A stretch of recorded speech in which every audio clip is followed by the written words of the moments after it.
सोनम वांगचुक मर जाएगा तो कौन सी बड़ी बात हो गई। अगर आपको भी ऐसा लगता है तो वीडियो ध्यान से देखना। सोनम वांगचुक NIT श्रीनगर में पढ़े मैकेनिकल इंजीनियर है और कॉलेज से तुरंत निकलने के बाद उन्होंने कोई हाई पेइंग कॉर्पोरेट जॉब नहीं ली, बल्कि अपने भाई और 5 यंग लद्दाख के लड़कों के साथ मिलकर बनाई सेकमॉल यानी students educational and cultural movement of Ladakh. ये ऑर्गेनाइजेशन उन बच्चों को पढ़ाता जो सरकारी एग्जाम्स में फेल हो रहे हैं, स्कूल से ड्रॉप आउट बच्चों को वोकेशनल ट्रेनिंग दी, ऐसे इनोवेटिव पढ़ाने के तरीके निकाले जो लद्दाख के लोकल एनवायरनमेंट से इंस्पायर्ड थे और नए स्कूल्स बनाने के बजाय एग्जिस्टिंग सरकारी स्कूल्स को बेहतर बनाने के लिए काम किया। और ये मॉडल इतना अच्छा चला कि 33 गांवों ने इस तरीके को अपना लिया। वांगचुक ने लद्दाख मेलोंग बोल के एक मैगजीन भी स्टार्ट की जिसमें वो लद्दाखी कल्चर और लैंग्वेज की बात करते। 1994 में इन्होंने लॉन्च किया ऑपरेशन न्यू होप। ये भी पूरी तरह से लद्दाख के एजुकेशन को बेहतर बनाने की मुहिम थी और इस ऑपरेशन होप को तो लद्दाख के सारे स्कूल्स पर अप्लाई करके एक ऑफिशियल पॉलिसी बना दिया, जिसके तहत 1000 से ज्यादा टीचर्स और वॉलंटियर्स ट्रेन किए गए। और इन्हीं कामों की वजह से वांगचुक को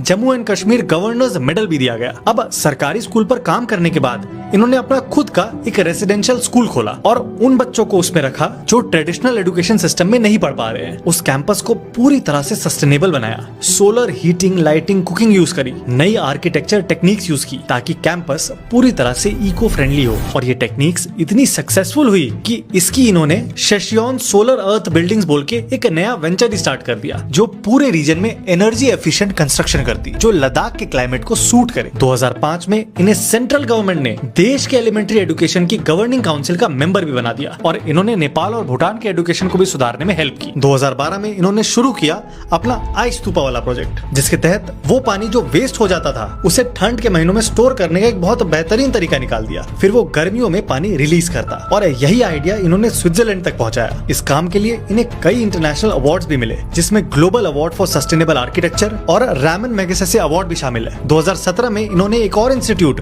जो इस बार हायर लर्निंग पर फोकस था, हिमालयन इंस्टीट्यूट ऑफ ऑल्टरनेटिव्स को एस्टैब्लिश किया। 2021 में इन्होंने सोलर हीटेड मिलिट्री टेंट बनाए। अब इतना कुछ करने के बाद 2024 में इन्होंने लद्दाखियों के अधिकार के लिए 21 दिन का फास्ट किया और लेह से दिल्ली पैदल यात्रा की। अब लद्दाख में हुए वायलेंट प्रोटेस्ट में वांगचुक का रोल है ये बताकर इन पर NSA लगाकर सरकार ने इन्हें 170 दिनों तक जेल में बंद रखा, जिसके बाद सरकार ने बिना कोई रीजन दिए इन्हें छोड़ भी दिया। सोच के देखो, वो आदमी जिसने अपना पूरा जीवन एजुकेशन के लिए समर्पित कर दिया, वो पिछले 18 दिनों से हमारे अधिकारों के लिए भूख हड़ताल पर बैठा है और हम बस उसके मरने का इंतजार कर रहे हैं। उसे सपोर्ट करने के बजाय उल्टा उस पर ही सवाल उठा दे रहे हैं और प्रेशर भी उस पर ही बना रहे हैं कि आप अपनी भूख हड़ताल तोड़ दो। खैर,